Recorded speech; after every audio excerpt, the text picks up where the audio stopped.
الحمد لله نحمده ونستعينه ونستغفره ونؤمن به ونتوكل عليه ونعوذ بالله من شرور أنفسنا ومن سيئات أعمالنا من يهده الله فلا مضل له ومن يضلله فلا هادي له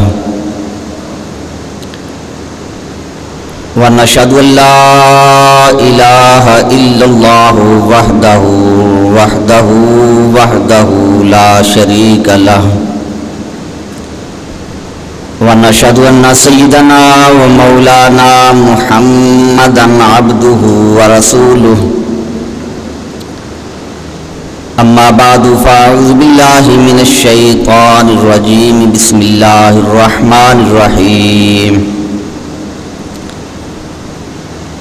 وأتموا الحج والعمرة لله صدق الله العلي العظيم وصدق رسوله النبي الكريم ونحن على ذلك لمن الشاهدين والشاكرين والحمد لله رب العالمين. وقال الله تعالى في مقام آخر في شان حبيبه إن الله وملائكته يصلون على النبي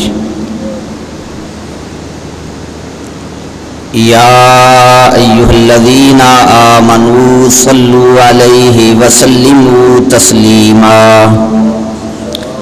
الصلاة والسلام عليك يا سيدي يا رسول الله وعلى آلك وأصحابك يا سيدي يا حبيب الله. الصلاة والسلام عليك يا سيدي يا رسول الله وعلى آلك وأصحابك يا سيدي يا خاتم النبيين.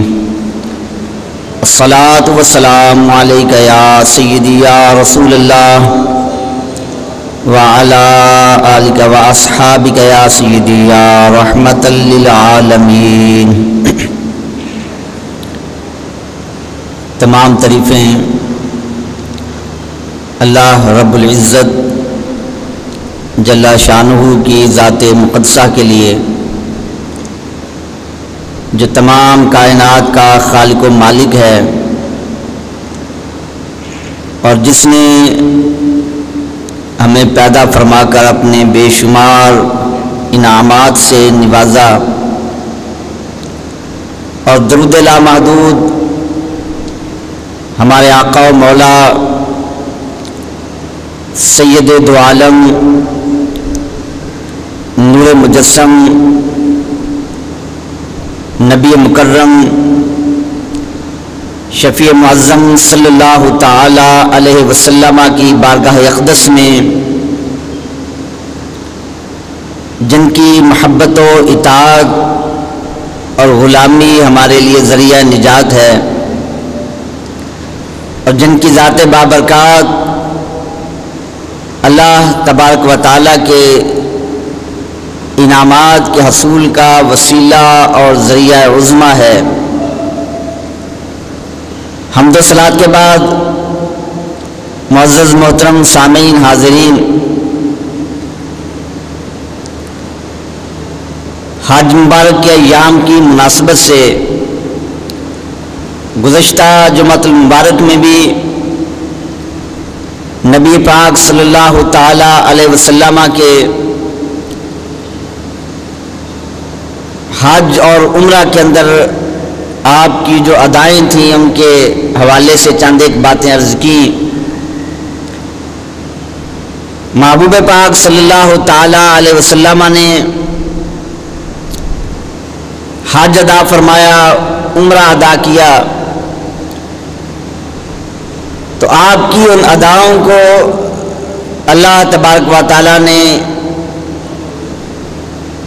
پوری امت مسلمہ کے لیے قیامت تک کے لیے یادگار بنا دیا اور آپ کی ان اداؤں میں ان افعال میں ہمارے لیے بے شمار رہنمائیاں موجود ہیں. نبی پاک علیہ الصلوۃ والسلام کی وہ ادائیں جو اللہ کو محبوب رہی، ان میں سے ایک ادا جس کا حدیث طیبہ میں ذکر ہے اور آج تک حجاج اور عمرہ کرنے والے نبی پاک علیہ الصلوۃ والسلام کی اس ادا کو اپنا کر اللہ کی رضا حاصل کرتے ہیں۔ احادیث طیبہ میں اس ادا کا بیان کیا گیا۔ صحیح بخاری کتاب الحج کے اندر اور بھی دیگر کتب احادیث میں مختلف صحابہ کرام علیہم الرضوان سے یہ حدیث پاک مروی ہے۔ حضرت عبداللہ بن عباس رضی اللہ تعالی عنہما آپ بیان فرماتے ہیں کہ لما قدم رسول اللہ صلی اللہ علیہ وسلم واصحابہ مکہ تا وقد وہنتہم حمى یثرب، فرمایا کہ نبی پاک علیہ السلام اور صحابہ کرام علیہم الرضوان جب عمرہ کی ادائیگی کے لیے مکہ مکرمہ تشریف لائے تو مدینہ میں بخار کی بنا پر صحابہ کرام میں کچھ کمزوری کے آثار تھے، تو مشرکین مکہ ابھی مکہ مکرمہ فتح نہیں ہوا تھا، یہ اس سے پہلے کا واقعہ ہے۔ تو مشرکین مکہ کے سرداروں نے اپنے لوگوں کو جمع کیا، مشرکین کو جمع کیا اور یہ کہا کہ ھذا قوم یقدم علیکم غدا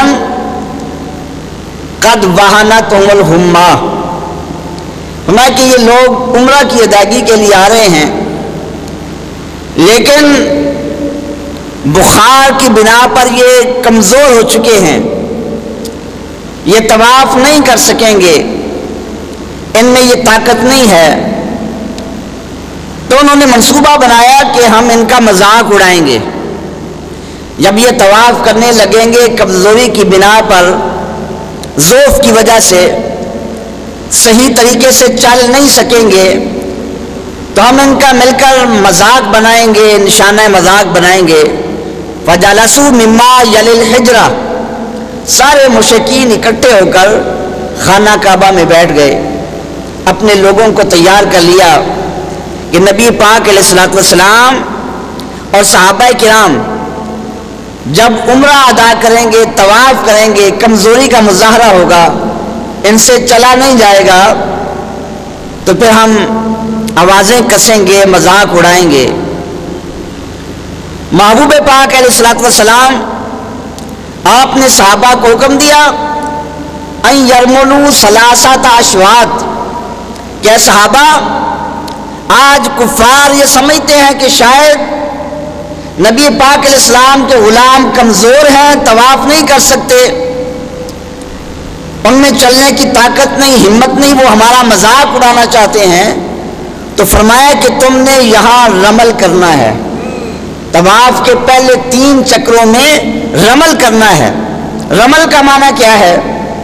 یعنی سینہ باہر نکال کر اور کندھے ہلا ہلا کر، جیسا پہلوان اکھاڑے کے میدان میں جب مقابلے کے لیے آتا ہے، پہلوان کے سامنے اسے للکارتا ہے اور بڑے تکبر کے ساتھ، فخر کے ساتھ، غرور کے ساتھ اکڑ کر چلتا ہے، اے صحابہ تم نے اللہ کے پاک گھر میں، خانہ کعبہ میں جو اللہ کے جلال کا مرکز ہے، وہاں سینہ تان کر اور کندھے ہلا ہلا کر رمل کر کے چلنا ہے، تاکہ کافروں کو پتہ چل جائے اور مشرکین کو پتہ چل جائے کہ مصطفیٰ کریم علیہ السلام کے غلام جس حالت میں بھی ہوں، جب دشمنان مصطفیٰ کے سامنے آتے ہیں وہ کمزور نہیں ہوتے، بلکہ وہ پہلوانوں کی طرح ببر شیر بن جایا کرتے ہیں، کفار کے سامنے وہ کمزوری کا مظاہرہ نہیں کرتے۔ اور پھر اسی طرح ہوا، مشرکین بیٹھے ہیں، وہ انتظار کرتے ہیں کہ اب صحابہ گر پڑیں گے، طواف نہیں کر سکیں گے، لیکن انہوں نے تو عجیب منظر دیکھا کہ ان میں نہ کوئی کمزوری کا اثر ہے، نہ نقاہت ہے، نہ ضعف ہے، بلکہ وہ تو سینہ تان کر پہلوانوں کی طرح چل رہے ہیں۔ اب جو لوگ اکٹھے کیے تھے مشرکین نے، انہوں نے کہا اپنے سرداروں کو کہ ہؤلاء الذین زعمتم ان الہما قد وہنتم، کیا ہمارے سرداروں تم کہتے تھے کہ بخار نے ان کو کمزور کر دیا ہے، یہ طواف نہیں کر سکیں گے، تم مذاق اڑانا چاہتے تھے۔ کہا کہ سنو، ہؤلاء اجلد من کذا و کذا، تم کہتے تھے یہ کمزور ہیں لیکن ہمیں تو ان سے بہادر کوئی نظر نہیں آتا، یہ تو بڑے بڑے پہلوانوں سے زیادہ طاقت کا مظاہرہ کر رہے ہیں۔ تو اس وقت مشرکین مکہ کے سامنے اللہ کے پاک محبوب علیہ الصلوۃ والسلام کے حکم سے یہ رمل کیا گیا۔ اب وہ دور گزر گیا، زمانہ گزر گیا، اس کی ایک وجہ تھی، سبب تھا، لیکن اب قیامت تک وہ رمل جاری ہے۔ اور صحیح بخاری میں یہ حدیث ہے کہ حضرت عمر فاروق رضی اللہ عنہ کا دور آیا، آپ تشریف لائے عمرہ ادا کرنے کے لیے یا حج کے لیے۔ جب آپ طواف کعبہ کرنے لگے تو آپ نے فرمایا فما لنا وللرمل، فرمایا کہ رمل سے ہمارا کیا کام ہے، یہ اللہ کا پاک گھر ہے، اس میں ہم اکڑ کر کیوں چلیں۔ کہا کہ قد رأینا بالمشرکین، یہ تو اس لیے کیا تھا کہ تاکہ مشرکین کو دکھایا جائے کہ مسلمان کمزور نہیں ہیں۔ قد اہلکہم اللہ، تاکہ مشرکین تو ہلاک ہو گئے، تباہ و برباد ہو گئے، اب وہ ہمارے سامنے موجود نہیں، تو رمل کی کیا ضرورت ہے۔ لیکن پھر آپ نے خود فرمایا کہ ھذا شیء صنعہ رسول اللہ صلی اللہ علیہ وسلم فلا نحب ان نترکہ، فرمایا کہ یہ رمل ہمارے آقا کریم علیہ السلام محبوب کریم نے ادا کیا ہے، اگرچہ سبب گزر گیا ہے، وجہ گزر گئی ہے، لیکن ہم محبوب کی ادا کو قیامت تک نہیں چھوڑ سکتے، اب یہ قیامت تک اسی طرح جاری و ساری رہے گا۔ حضرت عمر فاروق رضی اللہ عنہ نے بتا دیا کہ اب یہ رمل سنت مصطفیٰ بن گیا ہے، محبوب کی ادا بن گیا ہے، اب اسے ترک نہیں کیا جائے گا۔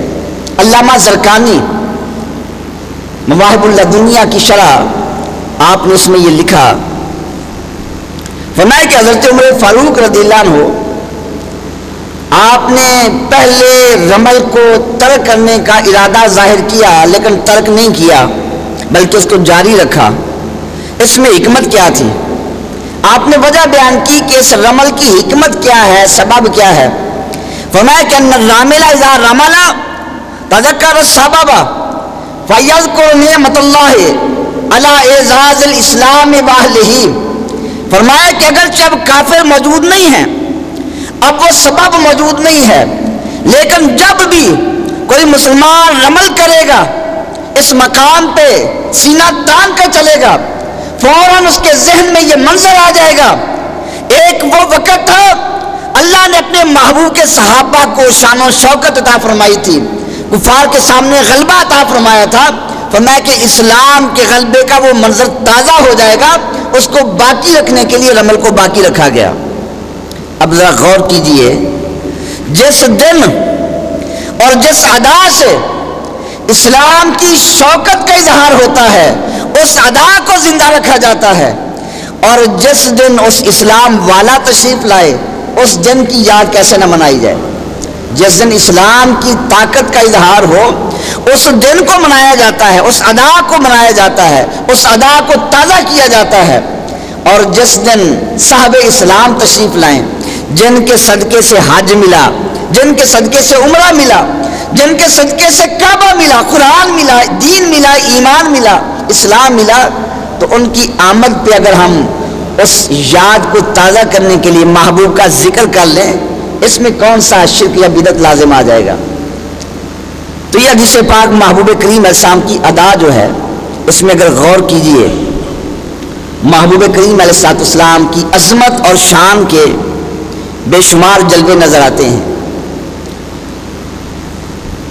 رمل کرنا، اکڑ کر چلنا، یہ تو حرام ہے، قرآن کی نص ہے۔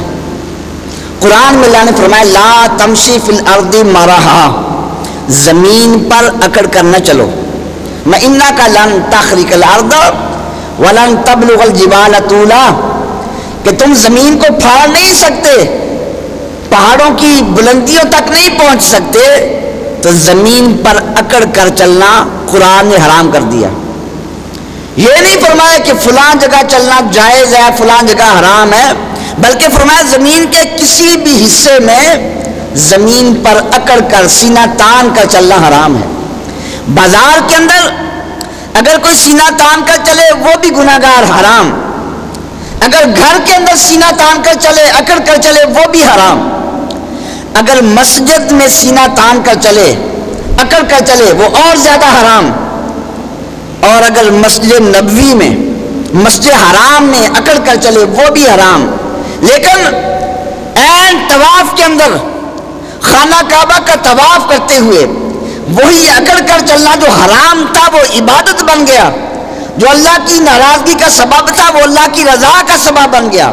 کیوں؟ پتہ یہ چلا کہ اللہ رب العزت کو اپنے محبوب کی ادا محبوب ہے۔ محبوبوں کے لیے قانون اور ہوتا ہے، بیگانوں کے لیے قانون اور ہوتا ہے۔ آپ ایک مثال دیکھیں چھوٹی سی، آدمی گھر میں لیٹا ہوا ہے، ایک آدمی آیا اور آ کر اس کے سینے پہ چڑھ گیا تو وہ آدمی برداشت نہیں کرے گا، اسے تھپڑ لگا دے گا، اس کی بے عزتی کرے گا، لڑائی کرے گا۔ تھوڑی دیر گزری، اسی آدمی کا بیٹا، چھوٹا بیٹا کھیلتا ہوا آیا اور آ کر اس کے سینے پہ سوار ہو گیا، اس کے سینے کو اپنے پاؤں تلے روند ڈالا، کھیلنے لگا۔ تو بجائے ناراض ہونے کے وہ خوش ہو گیا، پیار کرنے لگا۔ اس سے پوچھو بھئی پہلے وہ آدمی آیا تیرے سینے پہ سوار ہوا تو غصے میں آ گیا، برداشت نہ کیا، اب تیرا بیٹا آ کر تیرے سینے پہ سوار ہو گیا، اب تو پیار کر رہا ہے، اب خوش ہو رہا ہے۔ وہ یہی کہے گا وہ کوئی اور تھا، یہ میرا محبوب بیٹا ہے۔ اگر کوئی اور اکڑ کر چلے وہ گناہ ہے، حرام ہے، اللہ کی ناراضگی کا سبب ہے۔ لیکن جب اللہ کے محبوب کریم علیہ السلام اپنے صحابہ کے ساتھ مسجد حرام میں طواف کرتے ہوئے سینہ تان کر چلے، اللہ کو ادا اتنی پسند آئی کہ قیامت تک کے مسلمانوں کے لیے اس ادا کو رکن بنا دیا۔ فرمایا کہ محبوب کی ادا کرتے رہو۔ تو پتہ یہ چلا کہ اللہ کو تم محبوب کی ادائیں محبوب ہیں۔ اب اسی حدیث کی یہ الفاظ ہیں، محبوب نے فرمایا لِيَرَى الْمُشْرِكُونَ جَلَدَهُمْ،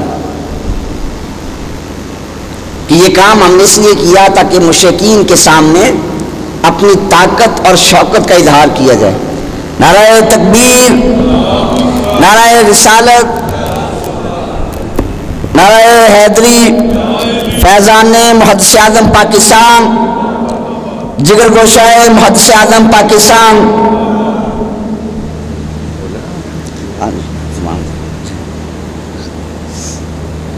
پیچھا کرا لو، پیچھا کرا لو بے صاحب آئے۔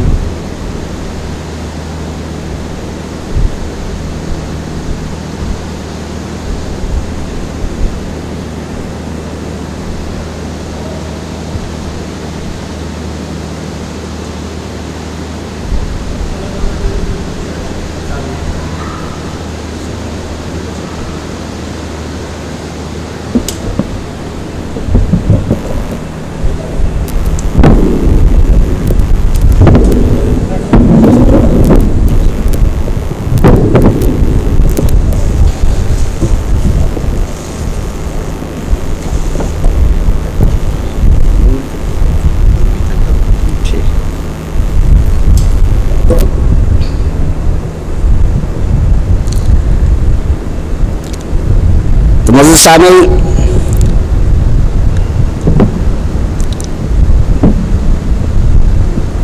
آپ کے سامنے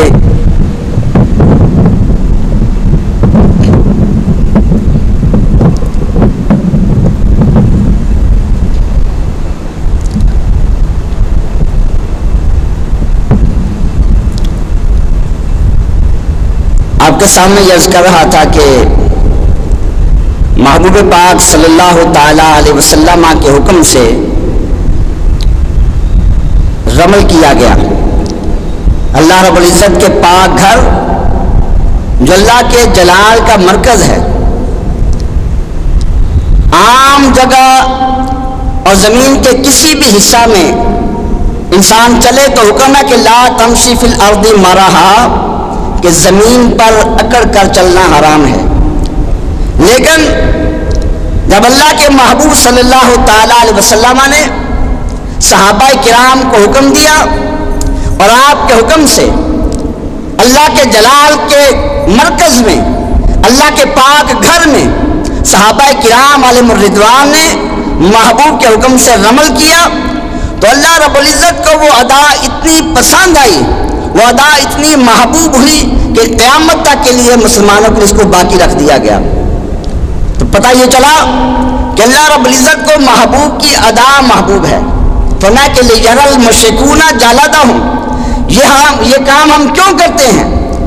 تاکہ مشرکین دیکھیں اسلام کی شان و شوکت کو، اسلام کے غلبے کو، مسلمانوں کی طاقت کو۔ لِيَرَى ذکر کیا کہ یہ کام کفار کو دکھانے کے لیے کیا جا رہا ہے۔ اب دیکھیے اسلام کے اندر دکھلاوے کے لیے اگر کوئی کام کیا جائے وہ کام بھی حرام ہے، ریاکاری حرام ہے۔ بلکہ حدیث طیبہ میں ریاکاری کو شرک اصغر کا نام دیا گیا، اور ایک حدیث پاک میں فرمایا کہ جو ریاکار ہوں گے قیامت کے دن ان کو حکم دیا جائے گا کہ جنت میں چلے جاؤ۔ جب جنت کے دروازے کے قریب پہنچیں گے ان کو دھتکار دیا جائے گا اور جہنم میں دھکیل دیا جائے گا۔ اللہ کی بارگاہ میں عرض کریں گے، اللہ الہ العالمین، اگر ہمارے لیے جہنم کا حکم تھا پہلے ہی ہمیں جہنم میں بھیج دیا جاتا، ہمیں جنت کی نعمتیں نہ دکھائی جاتی، یہ ہمارے ساتھ کیا معاملہ کیا گیا؟ اللہ تعالیٰ فرمائے گا، اے لوگوں، تم نے دنیا میں عبادت کی، اپنے آپ کو گناہوں سے روکا، لیکن تم نے میرے ڈر کی وجہ سے گناہوں کو ترک نہیں کیا، تم نے میری رضا کے لیے عبادت نہیں کی، تم نے لوگوں کو دکھلانے کے لیے، لوگوں کی رضا کے لیے، لوگوں کی خوشی کے لیے عبادت کی۔ آج وہ تمہاری ساری باتیں منہ پہ مار دی جاتی ہیں، آج ان کا بدلہ صرف جہنم ہے، اللہ کی رضا میں تمہارا کوئی حصہ نہیں ہے۔ تو ریاکاری اتنا بڑا جرم ہے، لیکن یہاں یہی کام دکھلانے کے لیے کیا جا رہا ہے کہ ان لوگوں کو جو اللہ کے محبوب کریم علیہ السلام کے دشمن ہیں، جو اسلام کی طاقت کو برداشت نہیں کر سکتے، جو محبوب کریم علیہ السلام کی شان کو برداشت نہیں کر سکتے، ان کو دکھلانے کے لیے وہ کام کیا گیا۔ اگر ویسے ریاکاری کی جائے، نیک کام کیا جائے، قرآن مجید کی تلاوت کی جائے، نماز ادا کی جائے، روزہ ادا کیا جائے، وہ سارے کام جو ریاکاری کے لیے ہوں وہ شرک اصغر بن جایا کرتے ہیں۔ لیکن جب کوئی کام مصطفیٰ کریم علیہ السلام کے دشمنوں کو جلانے کے لیے کیا جائے تو وہ کام عبادت بن جایا کرتا ہے۔ تو اصل عبادت وہ ہے جس کا محبوب کے ساتھ تعلق ہوتا ہے۔ اور پھر اسی حدیث سے یہ معلوم ہوا کہ محبوب کریم علیہ السلام کے دشمنوں کا جو اسلام کو نقصان پہنچا رہے ہیں، مسلمانوں میں انتشار پیدا کر رہے ہیں، محبوب پاک صلی اللہ تعالیٰ علیہ وسلم کی شان کے خلاف منصوبے بنا رہے ہیں، اسلام کو نقصان پہنچا رہے ہیں، تو ان کا رد کرنا یہ سنت مصطفیٰ ہے، سنت صحابہ ہے۔ آج ایسے لوگ بھی ہیں جو کہتے ہیں کسی کا بھی رد نہ کرو، کسی کو برا نہ کہو، کسی کی مخالفت نہ کرو، یہ اسلام کے خلاف ہے۔ لیکن اللہ کے محبوب کریم علیہ السلام کا ارشاد پاک کیا ہے؟ سنن ابن ماجہ کے اندر سیدہ عائشہ صدیقہ بنت صدیق رضی اللہ عنہا آپ فرماتی ہیں، اللہ کے محبوب کریم علیہ السلام نے ارشاد فرمایا، من احدث فی امرنا ھذا لیس منہ فہو رد۔ فرمایا کہ ہمارے دین میں کوئی ایسا طریقہ ایجاد کرتا ہے جس کا ہمارے دین سے تعلق نہیں ہے، ہمارے دین کے خلاف طریقہ اختیار کرتا ہے، فرمایا کہ وہ طریقہ عبادت نہیں ہے، وہ طریقہ فہو رد، وہ مردود ہے۔ تو پتہ یہ چلا کہ محبوب کے دین کے خلاف طریقہ اختیار کیا جائے، محبوب کریم علیہ السلام کے دین اور اسلام کے خلاف طریقہ اختیار کیا جائے، اللہ کے محبوب اس کا رد کر رہے ہیں۔ فرمایا فہو ردن، وہ مردود ہے۔ اور جو اسلام کے خلاف کوئی طریقہ اختیار کرے گا، نیا اپنا راستہ اپنائے گا، تو چاہے وہ بہت بڑا نمازی ہو، بہت بڑا عابد ہو، بہت بڑا حاجی ہو، اس کی ساری عبادات رد کر دی جائیں گی۔ یہ بھی حدیث پاک ہے، سنن ابن ماجہ کے اندر یہ حدیث پاک موجود ہے۔ حضرت حذیفہ رضی اللہ عنہ آپ اس حدیث کے راوی ہیں۔ اللہ کے محبوب نے فرمایا لا يقبل اللہ لصاحب بدعۃ صوما ولا صلاۃ ولا صدقۃ ولا حجا ولا عمرۃ ولا جہادا ولا عدلا ولا صرفا۔ فرمایا کہ جو اسلام کے خلاف طریقہ ایجاد کرنے والا ہے، اس کی نہ نماز مقبول ہے، نہ اس کا روزہ مقبول ہے، نہ اس کا صدقہ مقبول ہے، نہ اس کا جہاد قبول ہے، نہ اس کا حج قبول ہے، نہ اس کا عمرہ قبول ہے، نہ اس کا فرض مقبول ہے، نہ اس کا نفل مقبول ہے۔ وہ جتنی بھی عبادت کرے ساری عبادت منہ پہ مار دی جائے گی۔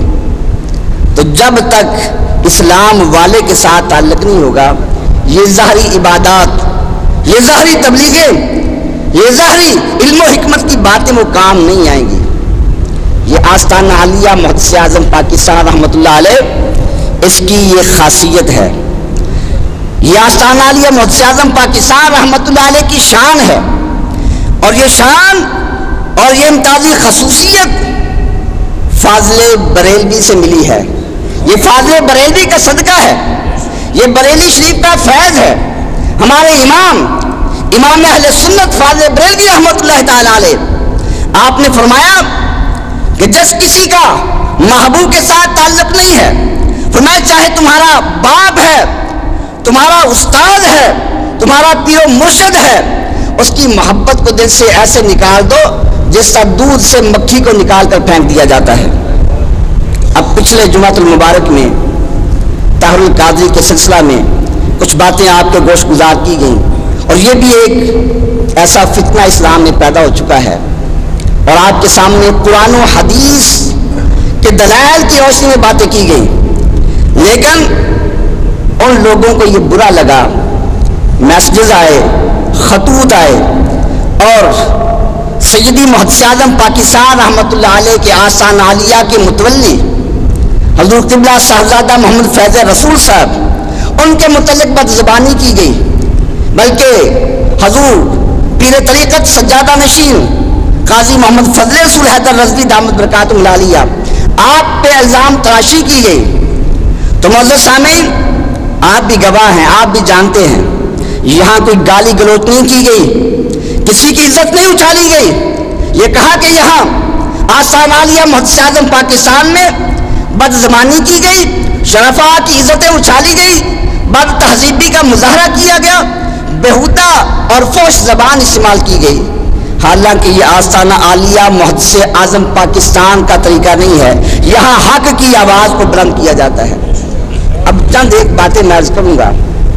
پہلی بات تو یہ، ان لوگوں نے کہا کہ بھئی آپ پروفیسر ڈاکٹر طاہر القادری کا رد کرتے ہیں، اس نے ہزاروں کتابیں لکھ دی ہیں، اس کی ہزاروں ویڈیوز موجود ہیں، وہ بڑا اسلام کا کام کر رہا ہے، تو بھئی صرف کتابیں لکھ دینا یہ کوئی کمال نہیں ہے۔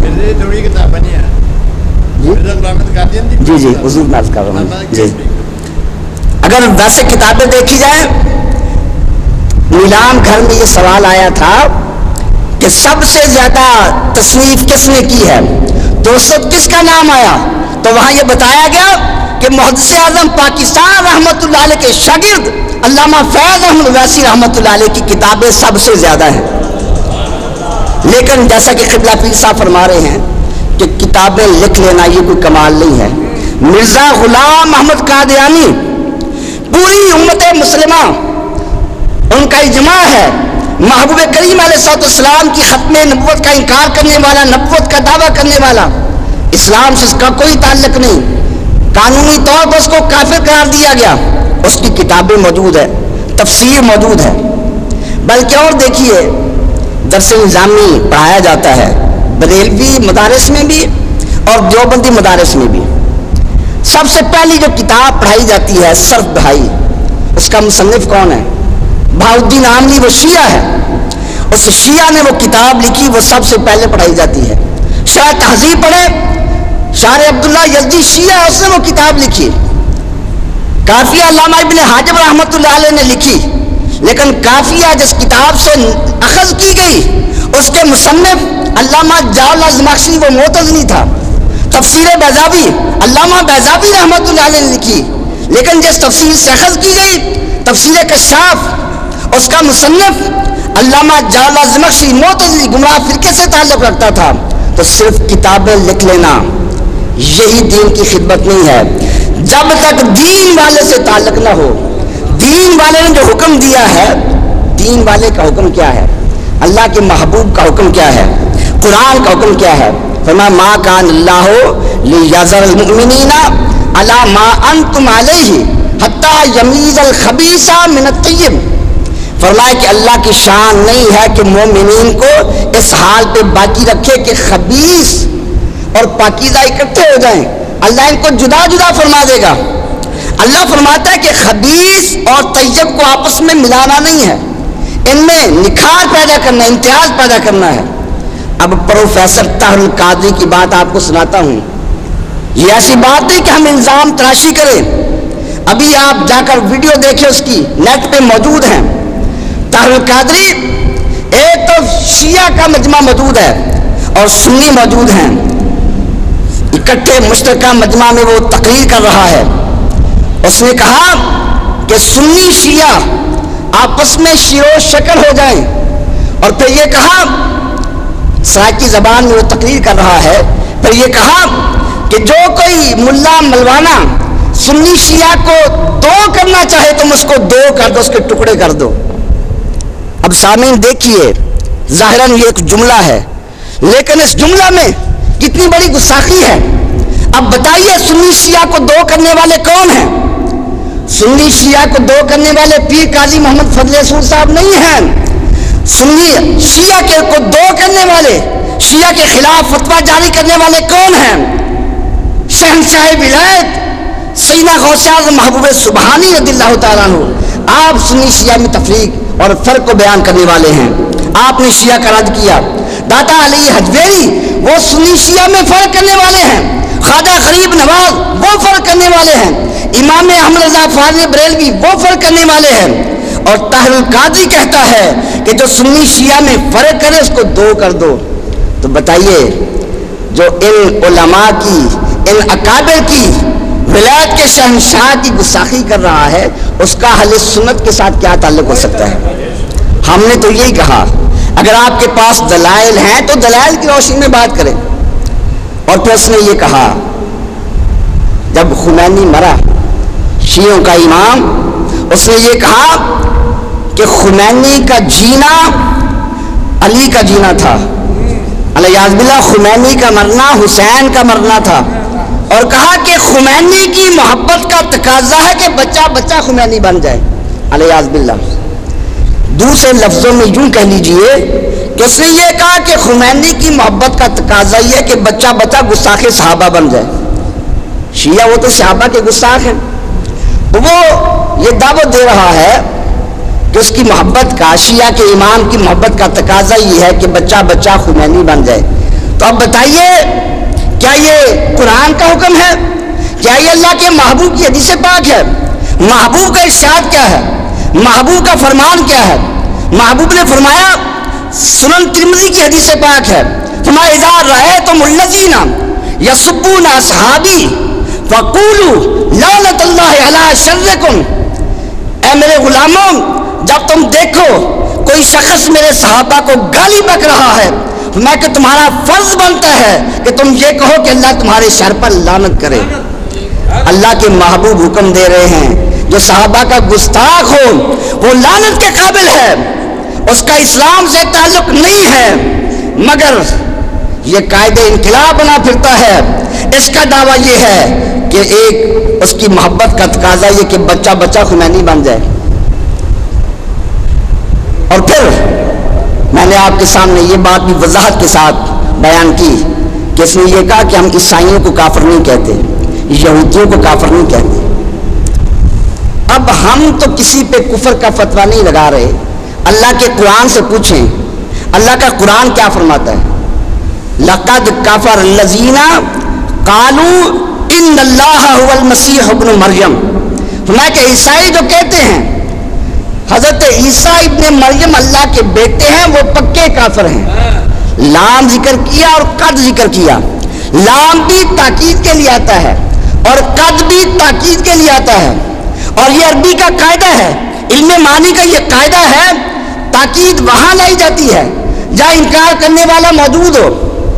اس وقت مسلمان انکار نہیں کرتے تھے، جب قرآن نازل ہوا محبوب کے صحابہ منکر نہیں تھے، ریاض باللہ، صحابہ مانتے تھے عیسائی کافر ہیں، صحابہ مانتے تھے یہودی کافر ہیں، مگر اللہ رب العزت کا علم تام اور کامل ہے۔ ایک وقت ایسا بھی آنا تھا کہ اس قائد انقلاب نے یہ دعویٰ کرنا تھا ہم عیسائیوں کو کافر نہیں کہیں گے، اللہ رب العزت نے اس دعوے کا پہلے رد کر دیا، لام ذکر کی، تاکید ذکر کی، فرمایا اس کے علم کو نہ دیکھو، میں خدا تاکید کے ساتھ کہہ رہا ہوں کہ یہ عیسائی پکے کافر ہیں۔ اللہ کا قرآن فرما رہا ہے لقد کفر الذین، یہ پکے کافر ہیں۔ اب اس کے پیروکاروں سے پوچھو، ایک طرف اللہ کا قرآن ہے، اللہ کا فرمان ہے، اور ایک طرف تمہارے قائد کی بات ہے۔ ارے قائد کی محبت میں اتنے دیوانے ہو گئے، قائد کی محبت میں اپنے ایمان کو بھی تباہ کر دیا۔ قرآن کی آیت کا پاس نہیں ہے، اللہ کے محبوب کا پاس نہیں، بس اپنے قائد کی بات ہے کہ وہ اسلام کی خدمت کر رہا ہے، عوام کے حقوق کی حفاظت کر رہا ہے۔ ارے اس اسلام کی خدمت کو دیکھو، خانہ کعبہ کس نے تعمیر کروایا؟ حجاج بن یوسف، وہ شخص جس نے صحابہ کرام کو شہید کروایا۔ حضرت عبداللہ بن زبیر رضی اللہ عنہ، جن کو گھٹی اللہ کے محبوب نے دی تھی اور جن کے بدن میں پہلی غذا محبوب کا لعاب پہنچا تھا، جو ساری رات اللہ کی عبادت میں گزار دیا کرتے تھے، ان کو پھانسی پہ لٹکایا حجاج بن یوسف نے، مگر وہ خانہ کعبہ کی تعمیر کروانے والا ہے۔ آج قرآن پہ زبر زیریں لگی، اعراب لگائے گئے۔ اگر یہ کتابیں نہ لکھے، طاہر القادری کی کتابیں نہ ہوتی، یہ نہیں تھا کہ ہم قرآن نہ سمجھتے، لیکن اگر یہ اعراب نہ ہوتے قرآن کوئی پڑھتا کیسے؟ آج ہم قرآن پڑھتے ہیں، قرآن پہ زبر زیریں لگی ہوئی ہیں، یہ کس نے لگوائی؟ حجاج بن یوسف نے۔ تو کیا اگر اس نے قرآن پہ زبر زیریں لگوا دی، اعراب لگائے، اور اس نے اسلام کی یہ خدمت کی، تو کیا صحابہ کو شہید کرنا جائز ہو جائے گا؟ اس کے جرموں پہ پانی پھر جائے گا؟ اور پھر طاہر القادری نے، عیسائیوں کا مجمع ہے، اسی مجمع کے اندر اس نے یہ کہا کہ جو شخص حضرت سیدنا عیسیٰ علی نبینا علیہ السلام کا منکر ہو وہ کافر ہے۔ اب اس بات سے ہم انکار نہیں ہے، ہم تو یہ کہتے ہیں کم و بیش 1,24,000 انبیاء کرام علیہ السلام، جس نبی کا بھی آپ انکار کریں گے اور جس نبی کی شان میں معمولی سی گستاخی کریں گے تو ایسا شخص اسلام سے خارج ہو جائے گا، اس کا اسلام سے تعلق نہیں ہے۔ بات ٹھیک ہے، لیکن اسی مجمع میں اور اسی تقریر میں طاہر القادری نے یہ کہا کہ عیسائیوں کو میں کافر نہیں کہتا، حضرت عیسیٰ علیہ السلام کا جو منکر ہو اسے میں کافر کہتا ہوں، عیسائی کو یہودی کو میں کافر نہیں کہتا۔ اب ہمارا ان سے سوال ہے جو خطوط لکھ رہے ہیں، آسان عالیہ محدث اعظم پہ اعتراض کر رہے ہیں، اب ہم ان سے پوچھتے ہیں بتاؤ کہ تمہارے قائد نے یہ فتویٰ دیا اور اس بات کو ہم بھی مانتے ہیں کہ حضرت عیسیٰ علیہ السلام کا جو منکر ہے وہ کافر ہے، لیکن عیسائی کس کے منکر ہیں؟ عیسائی امام الانبیاء کے منکر ہیں، عیسائی ہمارے آقا مولا محمد مصطفیٰ کریم علیہ السلام کے منکر ہیں۔ کیا عیسائی محمد رسول اللہ اس کلمہ کے قائل ہے؟ کیا یہودی محبوب کریم علیہ السلام کو نبی مانتے ہیں؟ ارے اگر حضرت عیسیٰ علیہ السلام جو محبوب کے امتی ہیں، محبوب کے اقتداء میں نمازیں ادا کرنے والے ہیں، اس کا منکر کافر ہے، اور جو امام الانبیاء ہیں اس کے منکر کو کہتے وہ کافر نہیں ہے، تو بتاؤ تمہارا کس کے ساتھ تعلق ہے؟ عیسائیوں کی خوشی کے لیے، ان کو خوش کرنے کے لیے، ان کی خوشنودی اور رضا کے لیے یہ تو کہہ دیا کہ حضرت عیسیٰ علیہ السلام کا منکر کافر ہے، مگر دوسری طرف اللہ کے محبوب کریم علیہ السلام آپ کی عظمت شان کو نہ ماننے والے، آپ کی نبوت کو نہ ماننے والے، بلکہ عیسائی اور یہودی وہ تو حضرت عیسیٰ علیہ السلام کو بھی نہیں مانتے. یہ ان کا دعویٰ ہے کہ ہم ان کو مانتے ہیں مگر وہ نہیں مانتے. کیوں؟ عیسائیوں کا دعویٰ کیا ہے، یہودیوں کا دعویٰ کیا ہے؟ قالت الیہود یہود عزیر ابن اللہ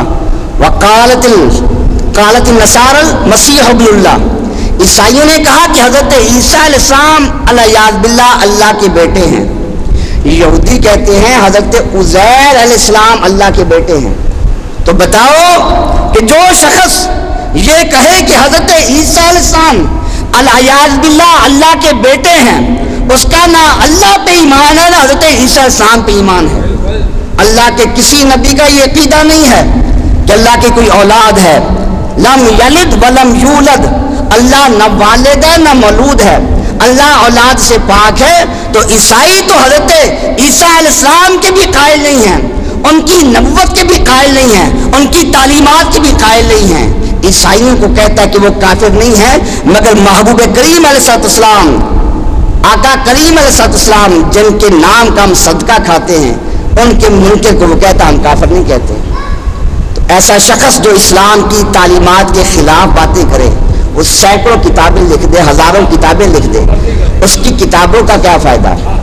اصل دین وہ ہے کہ اللہ کے محبوب کریم علیہ السلام کی جو تعلیمات، آپ کی تعلیمات ہیں، آپ کا جو مشن ہے، اس کی تبلیغ کی جائے.